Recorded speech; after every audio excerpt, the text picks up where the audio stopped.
쌤, 쌤들이 어떻게 이거를 받아들이는 건지 좀 그 목적을 알고 싶어요. 그래서 아까 박강일 선생님 맞죠? 네. 박강일 선생님은 딥러닝 논문을 좀 더 잘 이해해서 수식을 이해하고 싶다고 하셨고, 그다음에 최성현 선생님은 저도 어떻게 보면은 좀 강기쌤이랑 비슷할 것 같은데, 네, 저도 수학적인 지식이 그렇게 많지 않아서 네네네. 기본적으로 수학 지식을 이제 좀 고루고루 쌓고 싶어서 선문의 음. 수학이나 미적분학 말고 네, 네, 이런 해석학 이런 네, 것도 네. 이렇게 해보고 싶어서 일단은. 네. 김지영 선생님은 어떻게 생각하세요? 말씀 못하시면 채팅으로 뭐 말하셔도 되고. 저도 들리세요? 네, 네. 비슷한 수학, 생각. 네, 비슷합니다. 원정준 선생님은요? 저는 일단 해석학이라는 걸 처음 해보는데 네, 일단 재밌어 보여가지고 들어왔고요. 네네. 그래가지고 그냥 조금 수학적인 재미, 약간 일에 치여서 사는 뭐 그런 것보다 좀 수학적인 재미를 느끼고 싶어가지고 들어왔습니다. 네, 사실 제가 제일 바라는 거는 재미를 위해서 들어오는 거거든요. 그러니까 재미없으면은 뭐 아무리 떠들어봤자 그냥 숙제 혹은 그냥 시간 낭비에 불과하니까 재밌어서 하는 게 제일 저는 제 입장에서 바람직해요. 네, 그래서 성구쌤 그렇고 경진쌤, 한구쌤 오래 했으니까 제가 대충 느낌은 알고 있는데 그러면은 막 정말 이걸 한다고 잘하지 않아요. 딥러닝을. 수학은 읽을 수 있겠지만 좀 익숙해지면은 절대로 잘하지 않거든요. 근데 언젠가 내가 논문에 쓰인 명제를 이해할 때 필요한 개념이 있을 거란 말이에요. 예를 들면은 제가 보여줄게요. 보자.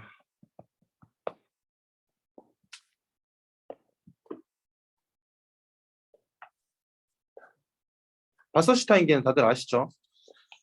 네.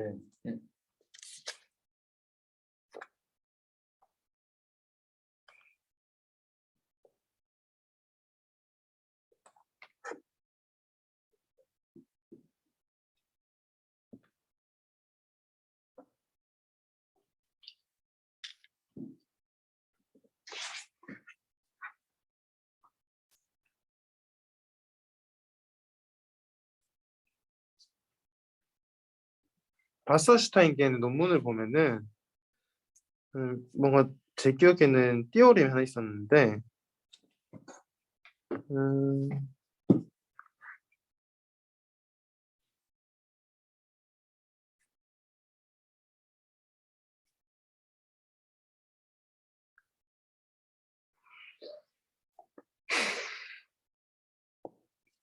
잠시만요. 좀 찾아봐야 돼서 여기 보면은 띠어림 2가 나오잖아요. 요 제가 열게요 아예.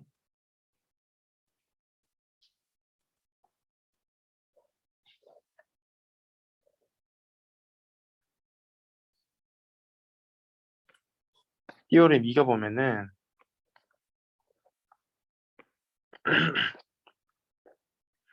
여기 보면은 띠어림 3이구나. 여기 보면은 이런 얘기가 나와요. 여기 보면은 컴팩트 스페이스라는 얘기가 나옵니다. 자, 요게 무슨 뜻인지 아마 모를 거예요. 근데 이거 몰라도 읽을 수는 있어요. 근데 이걸 알면 이해가 좀 더 깊어지긴 하겠죠. 근데 이 컴팩트 스페이스를 공부하기 위해서 해석학을 알아야 되거든요. 해석학 혹은 위상수학. 근데 이거를 안다고 해서 딥러닝이 막 실력이 비약적으로 늘 절대 안 나요. 근데 내가 논문 했는데 이게 뭐지라고 했을 때 그걸 찾아볼 수 있는 능력. 그걸 찾아봤을 때 위키피디아 찾아봤으면 되게 어려운 말로 돼 있을 거잖아요.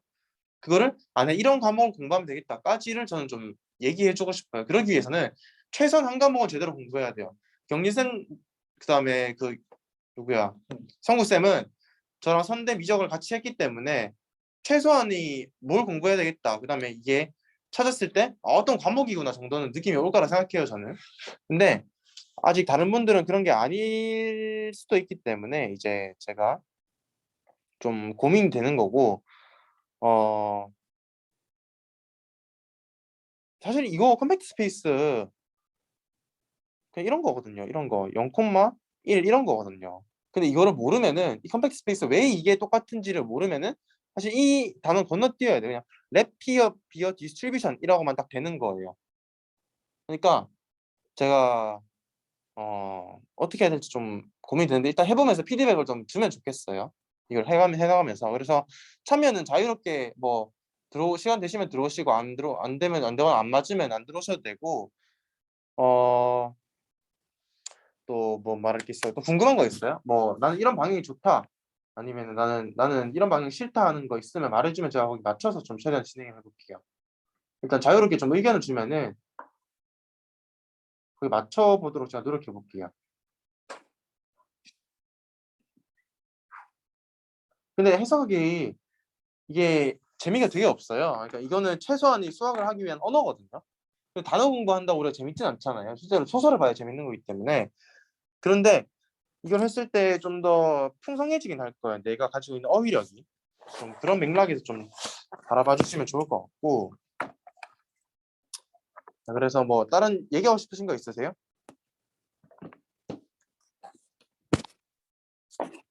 한 5초 안 넘으면 그냥 시작하겠습니다. 몇 주 정도 잡고 오실 거죠? 전 이거를 약간 인터랙티브하게 할 거기 때문에 저는 좀 길게 잡고 싶거든요. 몇 달?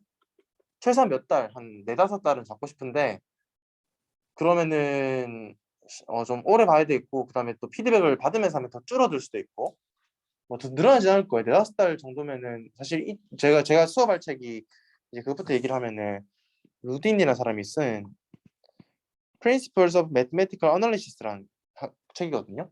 PMA라는 책인데 이 책이 6장까지는 잘 쓰여 있어요. 근데 6장 이후부터는 그닥이거든요. 그래서 그리고 이제 6장 이후부터는 사실 굳이 안 봐도 돼요. 굳이 안 봐도 돼서 기본적인 거는 6장까지 좀 하려고 생각하고 그러면 한 달에 한 장 정도 나가면 한 4시간 정도의 한 장을 커버한다 보면 되겠죠. 근데 이게 제가 말했듯이 단어 공부이기 때문에 단어를 되게 열심히 공부해야 돼요. 스스로도. 그래서 이제 저희 경진쌤하고 성고쌤한테 얘기했는데 아까 그리고 책도 올렸지만 그 책을 사서 보실 수 있는 환경이 된다면 사서 보시는 것도 추천드립니다. 그래서 이 책 같은 경우에는 제가 이제 간단하게만 설명하면은 챕터 이렇게 옆에 있거든요. 제가 보내드린 거에. 그러면 일단은 우리가 수를 다룰 거기 때문에 미적분학을 그러니까 해석학의 목적은 딱 심플해요. 미분과 적분을 엄밀하게 정의하는 거거든요. 엄밀하게 정의하고 그게 어떤 상황에서 어떤 미분이 가능하고 어떤 적분이 가능한지를 아는 게 되게 중요해요. 적분, 미분도 종류가 되게 많거든요. 그래서 우리가 고등학교 때 배웠던 분구적분을 리만 적분이라고 부를 거고 뭐 기타 등등 많은 적분들이 있어요. 근데 그러면은 우리가 적분을 하려면 수를 다뤄야 되잖아요. 그럼 그 수 체계의 성질이 뭐가 있냐가 1장이에요. 1장. 2장은 그러면은 우리가 수 체계도 있는데 우리가 좌표 평면에는 그림도 그릴 수 있잖아요. 그런 기하학적인 성질들을 볼 거예요. 2장에서는. 3장에서는 함수를 정의하기 전에 그보다 좀 더 심플한 수열을 다룰 거예요. 고등학교 때 수열 배웠죠. 고등학교 때는 함수 먼저 배우고 수열 배웠는데 그게 잘못된 방향이라고 생각하거든요. 수열은 함수의 심플한 형태이기 때문에 수열을 볼 거고 4장에서 연속을 알아야 5장에서 미분 가능성을 논할 수 있고 6장에서 적분까지를 논할 수 있는 거죠. 그래서 요까지가 제 1차 목표입니다. 네.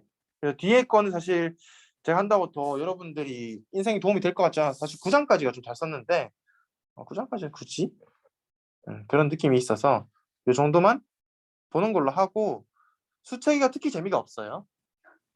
수체계는 진짜 이거 왜 하시라는 생각이 계속 들 거거든요. 근데 이걸 모르면은 뒤에서 막혀요. 그러니까 사상 누각이 되는 겁니다. 그래서 그 처음이니까 열정이 좀 있을 거잖아요. 그래서 조금 인내심을 가지고 가능하다면 오래 따라가 줬으면 좋겠습니다. 그래서 제가 쫄린 책은 다 다운받으셨다고 생각하고 저는 그냥 연습장에 쓰면서 할게요.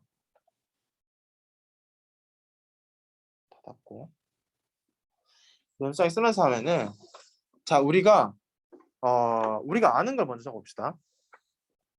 우리가 아는 것. 우리가 아는 거는 첫 번째 집합은 알아요. 뭔지 모르겠지만 안다고 쳐요. 우리가 아는 것이 아니라 우리가 안다고 치는 것이에요. 지금부터는.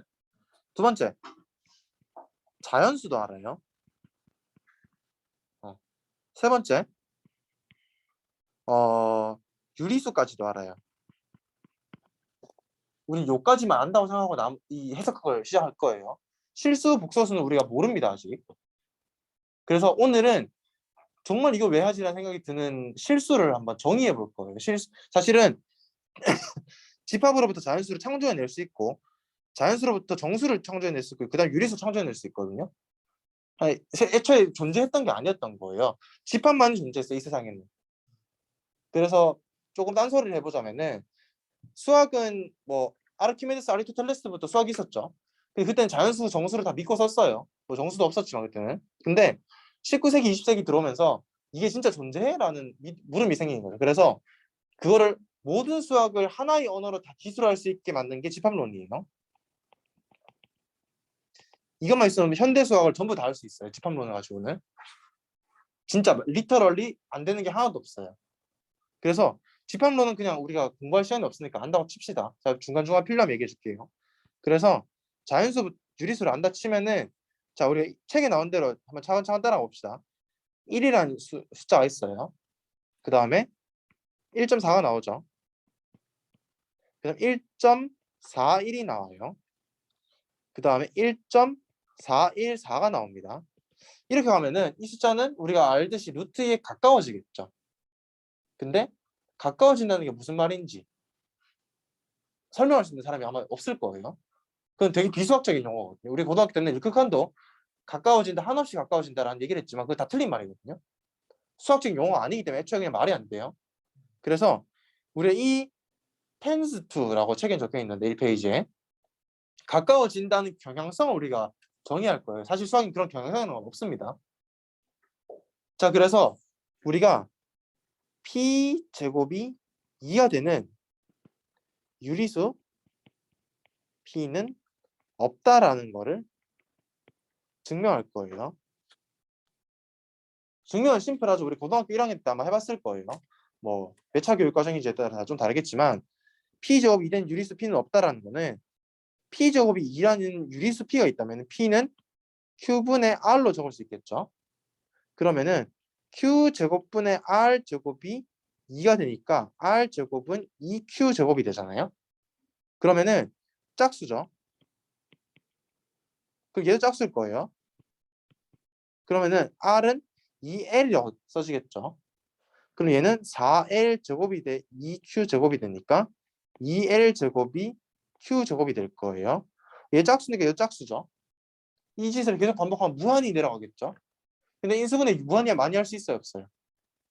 인수분해 무한히 많이 할 수 있어요, 없어요? 없죠. 실수는 인수분해 그러니까 정수는 인수분해 유일합니다.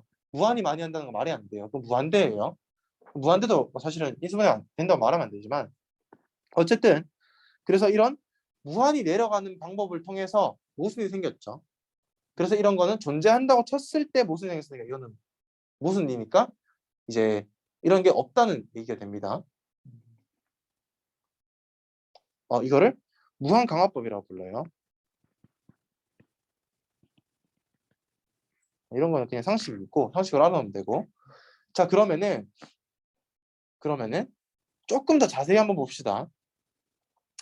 A란 집합을 이제 표기법을 제가 이제 적는데 뭐 집합이 안 익숙하신 분들은 중간중간 여쭤보시면 됩니다. 유리수 P들을 다 모아놨는데 음수든 양수든 P 제곱이 2보다 작은 유리수를 다 모아놨어요. B라는 집합은 P들을 다 모아놨는데 P 제곱이 2보다 큰 녀석들을 다 모아놨어요. 왜냐면 이 등호는 성립 안 하는 건 우리 잘 아니까 다 모아놨어요. 그러면은 A란 집합에는 최대 원소가 없고 B란 집합에는 최소 원소가 없다는 걸 우리가 보일 거예요. 그러니까 여기 우리가 사실은 이 실수축이 있으면 루트 2라는 무리수가 있잖아요. 하면은 이렇게 계속되는 수열을 잡을 수 있고 이렇게 계속되는 수열을 잡을 수 있어요. 그러면은 우리가 실수를 어떻게 정해야 되는지 조금 눈치를 챌 수 있거든요. 그래서 그거를 한번 오늘 해봅시다. 자, 우리가 책에 나온 대로 쭉 따라갈게요. Q라는 유리수를 어떻게 정의하냐면은 p 플러스 2분의 정확히는 p 빼기 p 플러스 2분의 p 제곱 마이너스 2라고 정의를 할게요. 일단 이렇게 정의를 해봅시다. 그럼 얘는 p 플러스 2분의 통분을 하면은 p 제곱 플러스 2p 마이너스 p 제곱 플러스 2가 되죠. 계산 따라오죠? 네. 그러면은 얘는 p 플러스 2분의 2p 플러스 2가 되겠죠. 맞습니까? 그러면은 Q라는 게 이렇게 정의됐어요. 그러면은 자 일단 첫 번째 P가 A에 포함됐어요. 맞습니까? 그러면은 P 제곱이 2보다 작다고 했잖아요. A 집합은 여기서. 그러니까 P 제곱 마이너스 2가 음수가 되겠죠. 그럼 자연히 Q라는 거는 이렇게 정의를 했잖아요. 우리가. 그러니까 마이너스 마이너스니까 P 플러스 2분의 2P 플러스 2란 건 뭐 어떻게 돼요? P보다 크게 되죠. 다시 좀 자세히 적어볼까요? 자리 안 되면은 P 제곱 빼기 2가 0보다 작으니까 P 빼기 P 플러스 2분의 P 제곱 마이너스 2가 Q였죠. 자, 요거를 이렇게 해서 요거는 플러스죠. 요게 마이너스죠. 요것도 마이너스 플러스죠. 양수만 생각합시다. 지금 편의상. 이건 이렇게 대신 바꿀게요. 그러면은 마이너스 마이너스니까 얘는 플러스가 되겠죠. 요만큼이 플러스가 되겠죠. 그럼 얘는 P보다 크죠. 두 번째로 P가 B에 포함된다면은 P 제곱이 2보다 크니까 P 제곱 마이너스 2가 0보다 클 거고 그러면 Q라는 거는 P 지울게요. 마이너스 P 플러스 2분의 P 제곱 마이너스니까 요게 플러스가 되죠. 분자가. 그럼 얘는 P보다 작겠죠. 네. 자, 그래서 1번 경우에는 이렇게 있으면 여기 P가 있다 쳐요. 루트는 어딘지 관심 없습니다. 지금은. 그러면 Q는 여기 있죠. 맞아요? P보다 크다 했구나. 그러면은 이렇게 되겠죠. P가 여기 있으면 Q가 여기 있겠죠. 2의 경우에는 이렇게 있으면은 P가 여기 있으면은 Q가 여기 있겠죠. 네. 맞아요? 그럼 우리가 마지막으로 한 스텝만 더 해봅시다. Q라는 게 P 플러스 2분의 2P 플러스 2였으니까 Q 제곱 마이너스 2를 해볼게요. 오케이? 그러면 얘는 P 제곱 플러스 4P 플러스 4분의 4P 제곱 플러스 8P 플러스 4 빼기 2P 제곱 빼기 8P 빼기 8이죠. 맞아요? 한 번에 그냥 계산을 했어요. 네. 이해됩니까? 네. 그럼 얘는 P 제곱 플러스 4P 플러스 4분의 2P 제곱 빼기 4죠. 그럼 얘는 P 플러스 2의 제곱분의 2에다가 P 제곱 빼기 2가 되죠. 자, 그러면은 Q 제곱 빼기 2니까 얘는 Q와 루트 2 사이의 관계를 얘기해 주는 걸 거잖아요. 맞아요? 이해돼요? 이해 잘 안 돼요? 그러니까 Q가 우리가 결국 마지막 보고 싶은 거는 루트 2가 여기 있냐 여기 있냐 여기 있냐예요. 네. 그러면은 일단 P가 1의 경우에는 P가 루트 2 아니지. P 제곱이 2보다 작다는 거 알았잖아요. 네. 그러니까 어쨌든 여기 둘 중에 선택지가 하나 있겠죠. 네. 이번 경우에는 P 제곱이 2보다 크니까 여기 선택지가 있다는 걸 아니지. 여기 선택지가 있다는 걸 알겠죠. 이 중에 선택지 어딘지를 우리 관심을 가지는 거예요. 그럼 이해돼요? 그럼 Q 제곱 빼기 2 했으니까 Q가 루트 2라면은 Q 제곱 빼기 2는 음수일 거고 Q가 루트 2보다 크다면 Q 제곱 빼기 2는 양수겠죠. 그럼 Q와 루트 2 사이 관계를 요걸 통해서 바로 알 수 있죠. 맞습니까? 그러면은 자, 그러면은 P 제곱이 2보다 작다면은 요것도 0보다 작겠죠. 네. Q 제곱 빼기 2가 음수가 되겠죠. 그럼 Q가 루트 2보다 작아야겠죠. 맞습니까? 네. 자, 그리고 이걸로 해볼까요? 요 경우에는 비슷하다. 요 경우에는 지금 요게 플러스잖아요. 아니지. 요게 플러스잖아요.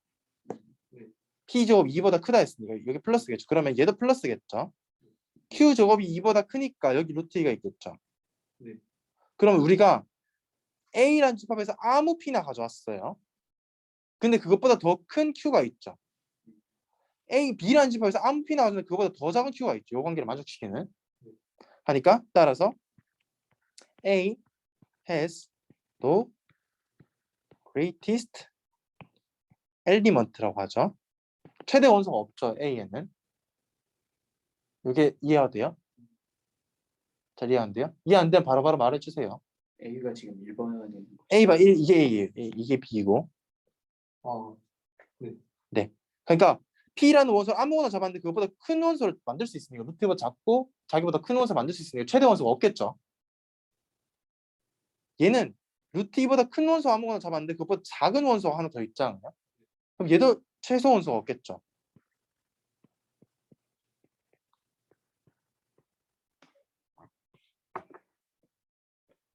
맞아요?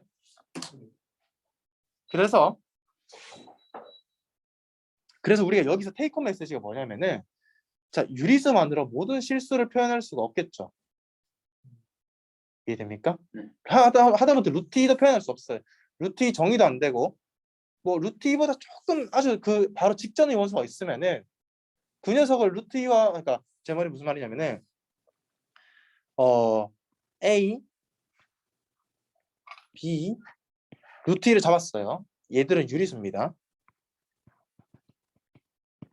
오케이? 네. 얘들 유리수라면은 내가 A를 그러니까 그러면은 루트 2 바로 직전의 원소, 루트 2보다 아주 작은 원소가 있어요. 만약 그렇다면은 루트 2 직전의 원소가 있었다면은 이런 B는 존재 안 하겠죠. 그러니까 이게 뭐냐면은 이 직전의 자연수는 뭐예요? 1이죠. 네. 그럼 1과 2 사이에 자연수 있어요, 없어요? 그러면은 2보다 이 직전의 자연수는 1이라고 말할 수 있겠죠. 루트 2 직전에 유리수가 있었다 쳐요. 있었다 칩시다. 그러면은 그 녀석을 루트 2와 어떻게 뭐 뭔가 할 수 있을 거예요. 뭐 우리가 더 논의를 할 수 있을 텐데 우리가 어떤 원소를 잡던지 간에 그보다 큰 녀석이 있었잖아요. 최대 원소가 없잖아요, 지금. 맞아요? 그러면은 근사도 힘들어요. 우리가 루트 2를 근사할 수 있는 가장 잘 근사하는 유리수라는 걸 딱 정의할 수가 없잖아요. 이 말이 이해돼요? 그러니까 우리는 실수라는 거를 유리수에다 무언가 더 행위를 해서 만들어줘야 된다는 결론에 도달하는 거예요. 이해가 됩니까? 이해가 돼요? 네. 그래서 수학자들 이걸로 한 50년에서 100년 정도 고민을 했을 거예요. 그러면은 우리는 어떤 얘기를 할 거냐면은 사실 이거는 책에 보면 1장 맨 끝에 나옵니다. 대대 킨트 컷이라는 게 있어요. 이걸 통해서 자 이건 안 적어도 돼요. 이거 안 적고 그냥 뭐 찾아보기만 하면 되는데 저 맨 뒤에 있어. 1장 맨 뒤에. 이거는 실수를 정의하는 방법 중 하나예요. 자, 그다음에 코시 시퀀스라는 게 있어요. 이것도 실수를 정의하는 방법 중 하나예요. 여러 방식으로 실수를 정의할 수 있단 말입니다. 결국에는 이것들이 의미하는 거는 유리수만 가지고 실수를 만들어내는 거를 하고 싶은 거예요. 왜냐면 우리가 유리수까지밖에 모르기 때문에. 자, 그러면은 실수의 성질을 하나하나 우리가 뜯어볼 거예요, 지금부터. 어떻게 뜯어보냐면은 첫 번째, 여기 책을 좀 따라보면은 실수는 대소 비교가 가능하다. 맞죠? 두 번째, 제가 틀린 말 하면 알려주세요. 사칙 연산이 가능하다. 단 0으로 나누기 제외. 맞죠? 틀린 말 아니죠? 세 번째, 또 뭐가 있을까?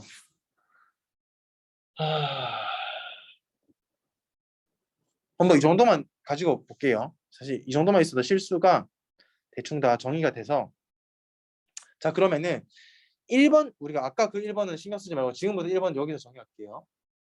1번 성질에 대해서 뜯어볼 거예요. 대소 비교 가능한 셋, 대소 비교 가능한 집합. 이게 우리는 오더드 셋이라고 할 거예요. 한국말로는 순서 집합. 그리고 맞다. 혼자 공부하다 모르는 게 생기면은 제발 저한테 DM을 날려주세요. 제가 좀 성격이 좀 그래서 짜증을 낼 수도 있지만 알려는 드리거든요. 그래서 부담 갖지 말고 주시면 제가 최대한 이게 친절하게 해보려고 노력할게요. 여기 그 발레가 있거든요. 맞아도 많이 당한 사람이 있거든요. 순서 집합이란 건데 S를 집합이라고 하자. 뭔지 몰라요. 유한도 무한도 모릅니다. S가 오더드 셋이라는 건 첫 번째 아니지 이게 아니지. 첫 번째 X가 Y보다 잠깐만 여기서 이게 조금 미묘하게 다른 게 이렇게 오더드 셋이랑 파셜리 오더드 셋이 있어서 이 책에서 뭐라고 정의했는지 한번 찾아볼게요. 이게 좀 다르거든요. 이게 X가 Y보다 작고 X가 그쵸? 그러면 첫 번째 X가 Y보다 크다. 두 번째 X는 Y다. 세 번째 X는 Y보다 작다. 중 하나의 조건을 무조건 만족해야 돼요. 이걸 오더드 셋이랍니다. 이게 만족되면은 최소한 하나는 무조건 최소한 하나 아니라 하나의 조건만 만족해야 돼요. 두 개 만족하면 안 돼요.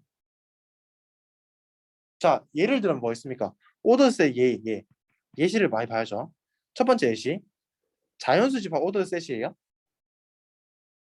자연수 오더드 셋이에요? 정수 집합은요? 유리수 집합은요? 우리 실수는 모르니까 얘기하시면 갑시다. 유리수도 오더드 셋이죠. 자, 좀 어려운 예시. 공집합 콤마 A라는 집합 콤마 A 콤마 B라는 집합은 오더드 셋이에요, 아니에요? 무슨 말인지 모르겠죠, 갑자기. 여기서는 등호라는 거를 요 인클루전 같다 이렇게 거꾸로 인클루전 요걸로 정하면 어떻게 돼요? 자, 제가 이렇게 원수 두 개 가져왔어요. 그러면은 공집합은 A, B에 속해요, 안 속해요? 속하죠. 요게 성립하죠. 한 가지 조건이 만족됐죠. 다른 조건 만족하는 거 있어요, 없어요? 같아요? 공집합이 더 커요? 그러니까 한 가지 조건 만족하죠. 두 번째로 얘네 두 개를 가져와 볼게요. 그러면은 A라는 집합은 A, B에 포함돼요, 안 돼요? 되죠. 얘도 이렇게 됩니다. 다른 조건 만족 안 하겠죠, 당연히. 마지막 하나 남았어요. 요거 두 개 가져와 봅시다. 그래도 당연히 만족하겠죠, 한 가지 조건만. 얘도 오더드 셋이 돼요. 오더드 셋은 당연히 단순히 숫자만 가지고 얘기하는 게 아니라 순서라는 걸 정의할 수 있는 모든 집합에 다 갖다 붙일 수 있어요. 그게 뭐 집합 포함 관계가 됐든 어떻든 간에 이게 그렇게 되면은 다 오더드 셋이라고 부릅니다. 이해됩니까? 자, 그러면은 그 다음에 오더 셋이랑 요거 만족하고 두 번째로 이게 기억 조건, 니은 조건 x가 y보다 작고 y가 z보다 작으면은 x는 z보다 작다 정도는 만족하는 게 우리 상식이에요. 요것도 당연히 만족하죠. 요건 당연히 만족할 거고 얘 ENC도 만족을 하겠죠. 이해됩니까? 네. 그래서 요거는 오더 셋이 됩니다. 요거랑 요거랑 두 개를 기억해야 돼요. 되겠습니까? 네. 그러면 오더랑 요 오더드 셋 위에 주어진 이 그러니까 작다, 같다, 크다 모두를 오더라고 합니다. 오더 순서라고 해요. 자, 그 다음에 오더드 셋이 나왔으면 이런 얘기를 해야 돼요. S가 셋이라고 하자. 이게 아니라 오더드 셋이라고 하자. 오더드 셋이라고 할 때 그 다음에 E가 S의 부분집합이에요. 뭐 대충 꺼내왔어요. 뭔지 모르겠지만. 그러면은 만약 베타가 S에 존재하여 알파가 베타보다 작거나 같다. for all alpha in E라면 자 여기까지 이해 안 되는 거 얘기해 봅시다. 뭐가 이해 안 된다 나는. 오를 항상 아 이거요. for all이 뭐냐면은 E에 있는 모든 알파를 가져왔을 때 이게 성립한다면이에요. 그러니까 for all 말 그대로 for all이죠. 그럼 이해돼요? 네. 그러니까 E의 모든 원소를 가졌을 때 그게 베타보다 작다면은 베타는 E의 어퍼 바운드이다. 자 이게 어디서 쓰이는지 뒤에서 좀 이따 얘기합시고 일단은 정의부터 마음에 담아둡시다. 이 정의는 이해돼요? 수학에서 바운드라는 건 다 뭔가 이제 가둬놓는다는 뜻이거든요. 위에서 그러니까 이렇게 있는데 S가 이렇게 있어요. 이게 S고 E가 이렇게 있어요. 그럼 여기 베타를 가져왔어요. 그러면 다 작죠 여기 다 작죠. 그럼 얘는 어퍼 바운드가 되는 거예요. 이해됩니까? 그 다음에 만약 감마인 S에 대해서 가 존재하여 감마가 알파 for all 알파인 E라면 감마는 뭐라 부를까요? E의 자 이번엔 작아요. 그럼 뭐라 부르는 게 좋을까요? 로어 바운드가 되겠죠. 로어 바운드이다. 자 그러면 제가 퀴즈 하나 낼게요. E가 이렇게 있습니다. S 여기 있고 여기 베타 원 잡으면 이거 어퍼 바운드예요. 잘 이해 안 되나요? 자 그러면 천천히 해봅시다. 알파 아무거나 꺼내올게요. 베타 원보다 작아요 안 작아요? 됐죠? 또 꺼내왔어요. 알파 프라임 꺼내왔어요. 작아요 안 작아요? 여기서 꺼내왔어요. 작아요 안 작아요? 그럼 얘는 대충 생각해보면은 모든 알파에 대해서 모든 이 원소에 대해서 베타 원보다 다 작죠? 그럼 어퍼 바운드예요 아니에요? 맞아요? 맞죠? 자, 제가 베타 둘 여기서 꺼내올게요. 어퍼 바운드예요 아니에요? 맞아요. 유일하지 않아도 돼요? 어퍼 바운드 유일해요 안 해요? 유일하지 않죠. 어퍼 바운드는 유일하지 않아도 돼요. 당연히 로어 바운드도 유일 안 해도 됩니다. 되겠습니까? 자 그러면은 제가 이 짓을 왜 하는지 5분만 있다 얘기할게요. 한 가지만 더 정리하고 그리고 우리가 이걸 다른 말로 뭐라 표현하냐면은 지우고 자 베타와 감마 입장에서 우리가 얘기를 했잖아요. 베타와 감마 입장에서 얘기했는데 E의 입장에서 얘기하면은 E는 바운디드 어버브라고 얘기해요. 그러니까 위쪽에 바운드 돼 있던 상태예요. 내 키가 이제 얼마나 못 넘기는 거죠. 아무리 커봤자. E는 바운디드 빌로우가 맞겠죠. 로어라고 하는 문법이 좀 이상하니까. 여기까지 되겠습니까? 그러면은 자 우리가 하나만 더 정리하고 이걸 왜 하는지 한번 봅시다. S를 오더드 셋이라 할게요. 그 다음에 E를 S 부분집합이라고 E는 바운디드 어버브라고 할게요. 그러면은 만약 여기도 만약이 들어갑니다. 알파가 E의 어퍼 바운드이고 첫 번째, 두 번째 만약 베타가 E의 어퍼 바운드라면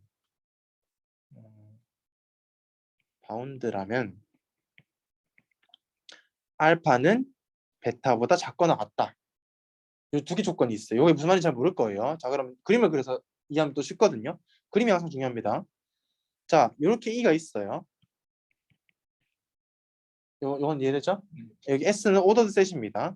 그러면은 알파가 있는데 알파 E 어퍼 바운드 맞아요. 1번 조건 만족해요, 안 해요? 하죠. 그 다음에 베타가 E 어퍼 바운드예요, 아니에요?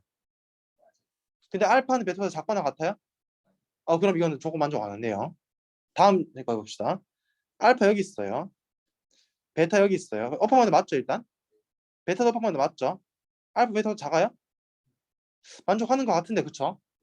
베타 여기 좀 어떻게 돼요? 만족 안 하죠? 그러면 이게 좀 느낌이 와야 되는데 이 조건은 뭐냐면은 어퍼 바운드 중에서 제일 작은 거 스몰리스트 어퍼 바운드를 얘기하는 거예요. 이해됩니까?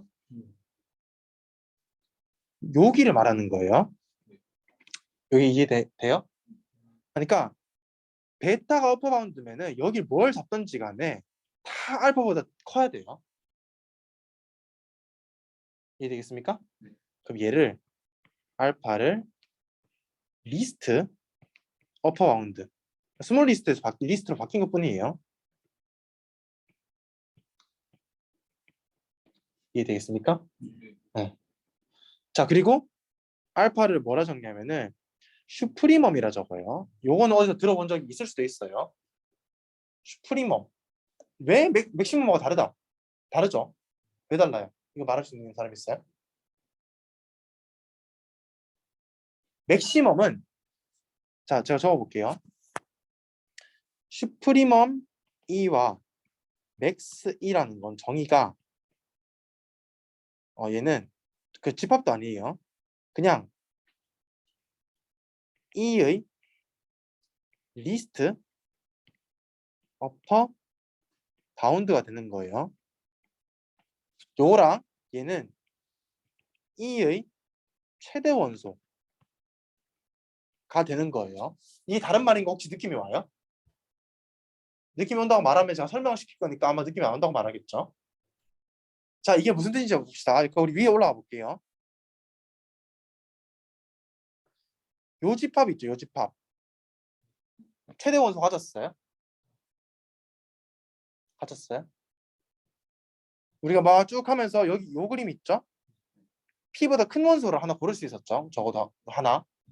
최대 원소 가져요, 안 가져요? 안 가져요? 안 가지죠? 얘는 맥시멈 있어요, 있어요. 그럼 있겠어요, 없겠어요? 맥시멈 A. 자, 그럼 최대 원소 안 가진다는 사실을 가지고 내려봅시다. 최대 원소 가져요, 안 가져요? 아니. 그러니까 아까 말한 제가 위에서 보여준 A라는 집합은 최대 원소 가져요, 안 가져요? 안 가지죠. 그럼 이거 없어요. 슈프리멈은 존재해요. 뭐죠? T. 자, 이제 말하고 싶은 게 드디어 튀어나왔어요. 맥시멈만으로는 유리수에서 실수를 만들어낼 수가 없어요. 실수를 얘기하려면은 슈프리멈이라는 개념이 무조건 필요합니다.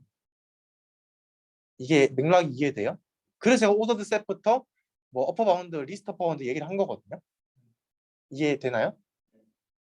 좀 뭔가 껄끄러운 게 있어요? 아니요. 없어요? 네. 네. 껄끄러운 게 있으면 얘기해 주세요. 왜냐면 다른 사람들 다 껄끄러울 거거든요. 그래서 맥시멈이랑 슈퍼는 다릅니다. 예를 들어서 제가 아까 의도적으로 이런 그림을 그렸어요. 이런 그림 아까부터 계속 그렸죠. 제가 이런 그림 왜 안 그렸을까요? 열린 구간에는 맥시멈이 없죠. 그걸 강조하기 위해서였습니다. 여기서는 닫힌 구간이니까 맥시멈이 존재해요. 그러니까 제가 말하고 싶은 게 자꾸 엇나갈 수 있으니까 열린 구간으로 그린 겁니다. 되겠습니까? 네, 됐죠. 자, 그 다음에 마지막으로 하나만 우리가 실수를 정의하기 위해서 이제 다 아는 개념, 우리가 다 배운 개념인데 그 단어만 바꿀게요, 제가. E가 첫 번째 바운디드 어버브고 두 번째 리스트 어퍼 바운드를 가진다면 오케이? 이게 무슨 말인지 이해 좀 되나요? 아니, 위에 뭔가 상한이 있고 상한선이 있고 그 다음에 상한선 중에서 제일 작은 녀석이 존재해요. 그러면은 이가 리스트 어퍼 바운드 프로퍼티를 가진다고 말한다. 뭐 어려운 거 없죠? 그냥 우리가 말했던 걸 그냥 단어만 바꾼 거예요. 단어 치환입니다. 여기까지 따라오시겠나요? 네. 사실 왜 하는지 모르겠죠. 근데 이걸 하기 위해서 정말 많은 노력들이 있었어요. 데데킨트, 칸토어, 코시 이런 사람들은 진짜 많이 노력했거든요. 정말 쓸데없죠. 그냥 쓰면 되는데. 근데 중요합니다. 자, 그래서 이게 나중에 되게 중요하게 쓰일 거예요. 자, 그러면은 그다음에 그 리스트 오브 바운드 프로퍼티 리스트 오브 바운드 정했잖아요. 그럼 그레이티스트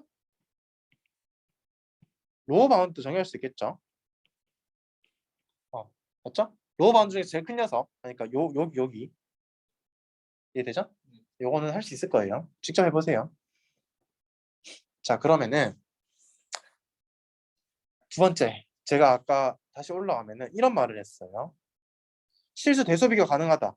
그래서 대소 비교에 대한 얘기를 여지껏 했죠. 두 번째, 실수 사칭 연산이 가능하다. 이 얘기를 하겠죠, 당연히 이제는. 사칭 연산에 대해서 얘기해 봅시다. 사칭 연산은 뭐죠?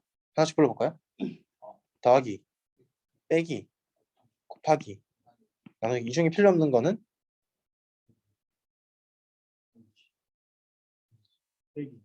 빼기, 나누기. 이해돼요? 짬이 좀 찬 거예요.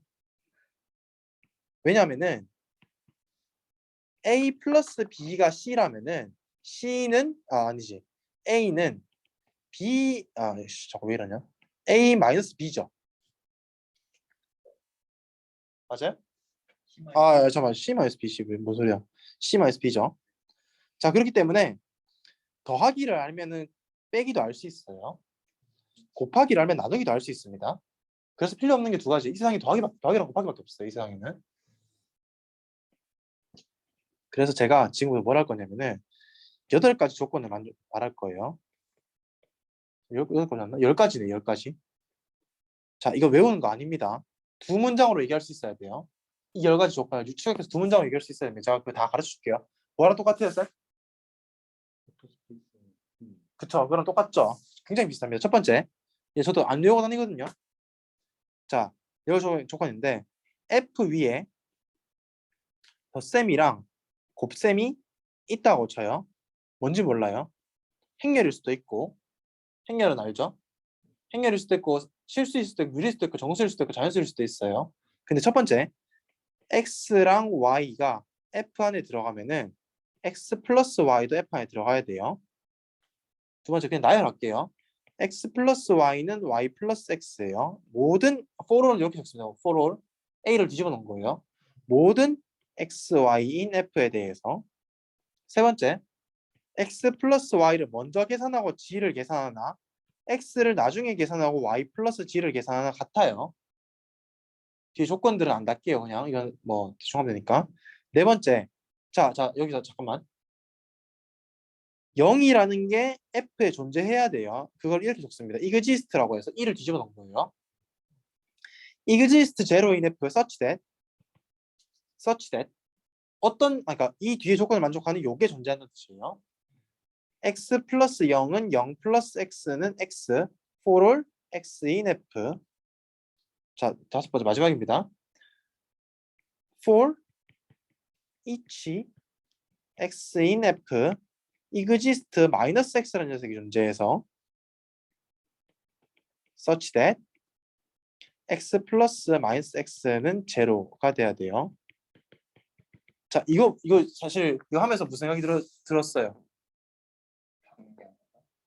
당연하죠. 덧셈에 대해서 당연히 성립한 성질이에요. 그걸 그냥 모아놓은 거예요. 정리해 놓은 거예요. 덧셈은 이 정도만 만족하면 덧셈이라고 부르자라고 한 거예요. 어떤 이상한 집합에 대해서도. 밑에 자 책에서 5페이지 밑에 봅시다. M1부터 M5까지가 있죠. M1은 곱셈에 대해서 다시 들어가야 되고 M2는 곱셈에 대해서 바꿔도 똑같아야 되고 그러니까 행렬 안 되겠죠. 세 번째 곱셈 순서 상관없고 네 번째 곱셈에 대해서 1을 곱하면 자기 자신이 돼야 된다. 다섯 번째, 역수가 존재한다.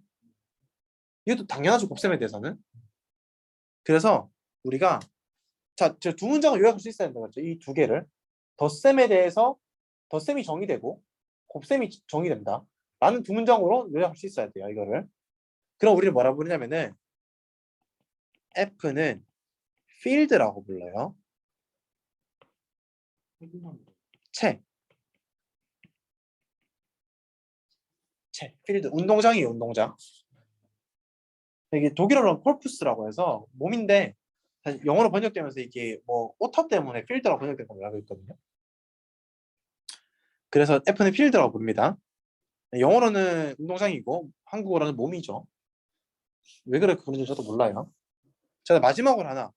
곱셈 x에 y 플러스 g가 xy 플러스 x. 이것도 당연하죠. 곱셈이 덧셈에 우선해야 돼요. 되겠습니까? 네. 그러면은 이걸 왜 하는지 혹시 알겠어요? 이 필드란 걸 왜 하는지 알겠어요? 모르겠어요? 알겠어요? 알겠어요? 실수 4층에서 할 수 있어요, 없어요? 실수에 4층 연산 할 수 있어요, 없어요? 그쵸? 유리수는 할 수 있어요, 없어요? 있죠. 그래서 그걸 따온 거예요. 그러니까 아까 오더드 셋에서 정의했잖아요. 4층 연산 정의했잖아요. 이 두 개만 있으면 실수가 완성된다는 걸 보이고 싶은 거예요. 알겠습니까? 4층 연산 할 수 있고 순서가 정해지면 그건 다 실수예요. 아, 그건 아니다. 그건 아니다. 말을 잘못했는데 하나 해놓고 더 풀렸는데 그거는 좀 어려우니까 여기서는 얘기 안 하고. 자, 그래서 제가 하고 싶은 말은 쭉 나오는데 다 필요 없고 1.19 CO를 보면 돼요. 제가 하고 싶은 말 1.19 COM. 자, 이걸 한국말로 번역해 볼게요. ordered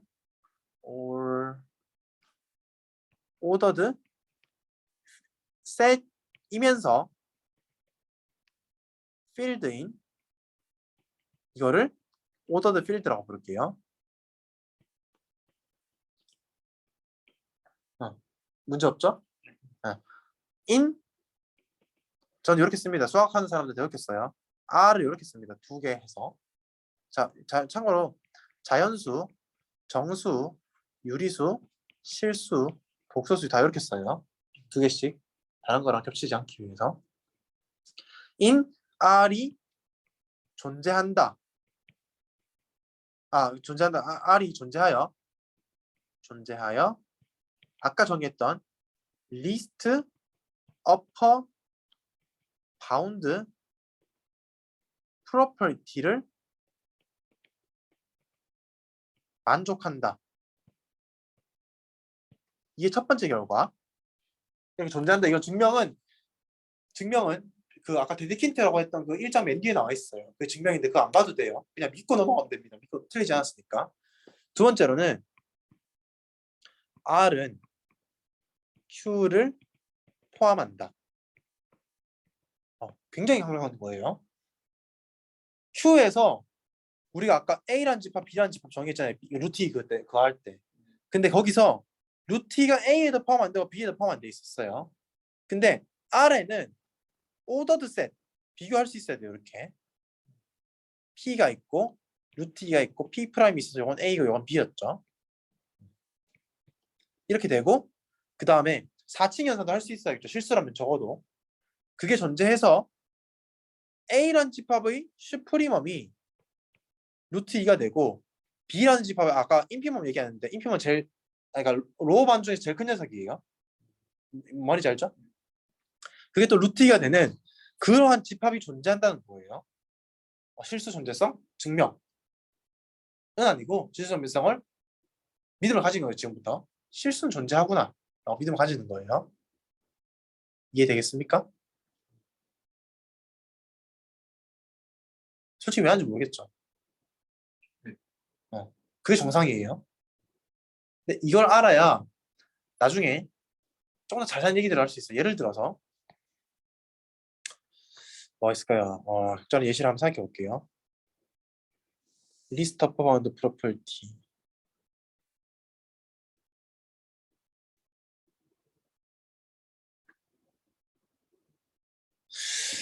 어떤 게 가장 좋은 예시가 될까?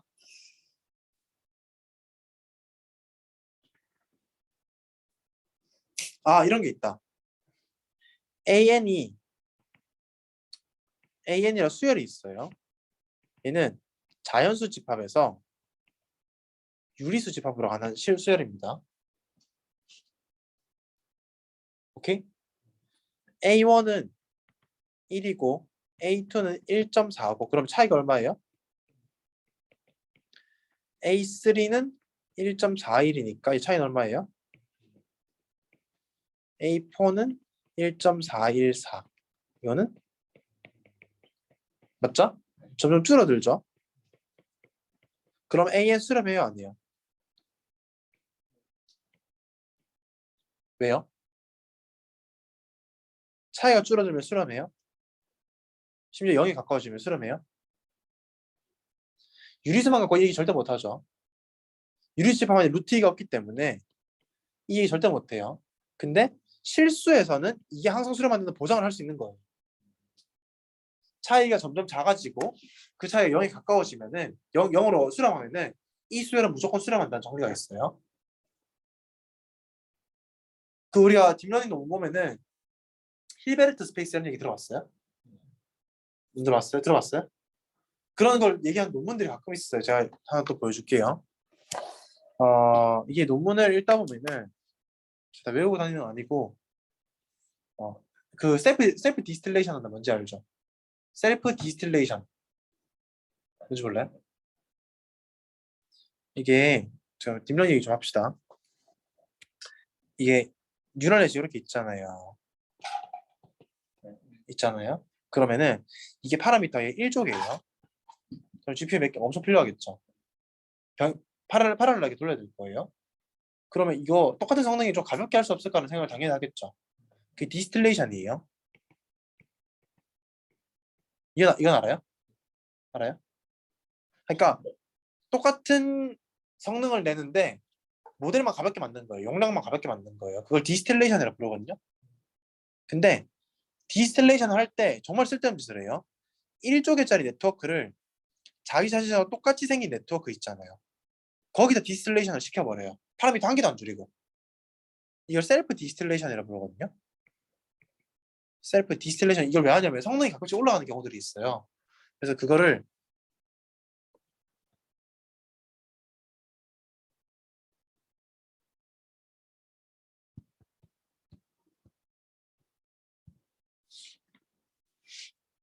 자 이런 얘기가 나옵니다. 셀프 디스틸레이션 앰플리파이즈 레귤라이제이션 인 힐베르트 스페이스라는 논문이 있어요. 이거 힐베르트 스페이스 셀프 디스틸레이션 방금 뭔지 대충 알았으니까 힐베르트 스페이스가 뭔지 알아야겠죠.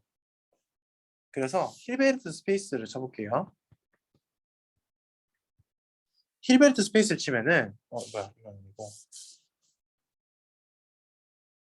힐베르트 스페이스는 데피니션을 봅시다. 데피니션 컴플리트 매트릭 스페이스라는 얘기가 나옵니다. 뭔지는 모르겠지만 컴플리트라는 얘기가 나와요. 이게 컴플리트라는 뜻이 뭐냐면은 코시 시퀀스가 또 나오죠. 그러니까 힐베르트 셀프 디스 전원문을 읽기 위해서는 힐베르트 스페이스를 알아야 되고 힐베르트 스페이스를 이해하기 위해서는 컴플리트 매트릭 스페이스를 알아야 되고 컴플리트 매트릭 스페이스를 알려면 코시 시퀀스를 알아야 돼요. 코시 시퀀스를 얘기하면은 코시 시퀀스 나오죠. 코시 시퀀스는 차이가 m과 n의 차이 있잖아요. 여기 요거 요게 점점 작아지는 0에 수렴하는 수열이에요. 그러면 일단 수열이 수렴하는 거 이해를 하려면은 수렴한다는 보장이 있어야겠죠. 실수 안에서 보장이 되죠. 이류수 안에서 보장이 돼야 안 돼요. 그렇기 때문에 우리가 이 짓을 하고 있는 거예요. 그 논문을 읽기 위해서 제가 말했죠. 아까 처음에 시작할 때 이걸 한다고 뒷면이 겁나 잘하지 않아요. 근데 내가 필요한 게 있을 때 위키를 찾아봤을 때 그게 무슨 말인지는 알 수 있게 될 거예요. 그게 이 뜻이에요. 왜 하는지 모르지만 사실 그런 비유를 하잖아요. 축구하면 재밌잖아요. 축구를 하기 위해서 근데 프로가 되려면은 달리기 연습부터 해야겠죠. 달리기 연습하고 이거 한다고 축구 잘하나 싶잖아요. 결국엔 다 필요하죠. 그런 느낌이에요. 그래서 단어 공부를 얘기한 거예요. 단어를 알아야 소설을 읽을 수 있습니다. 그래서 또 내용이 뒤에 있나? 자, 그래서 사실은 오늘은 요 정도까지만 하고 질문 있으면 질문 받을게요. 채팅도 좋고 말도 좋고. 아, 시간은 이 시간대 고정 아니고 조금 유동적으로 할 겁니다. 저는 일요일 저녁은 일하는 건 변하지 않을 텐데 뭐 6시에서 10시 사이 그냥 좀 합의를 봐서 지금 투표를 할까요? 한 8시쯤 할까요? 네. 일요일 8시. 경성고도 보내봤네. 모두 1, 8, 10 고정. 또 질문.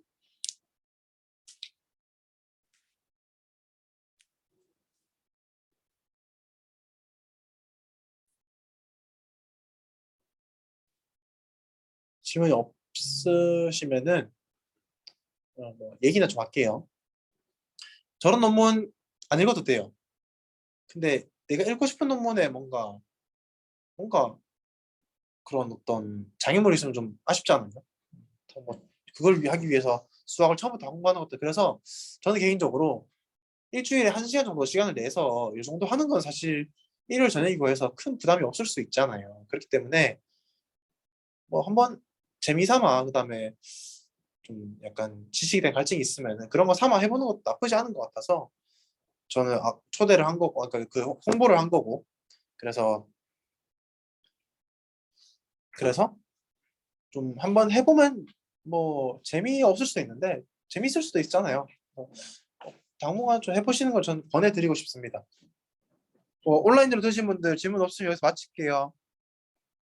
수고하셨습니다. 혹시 영호쌤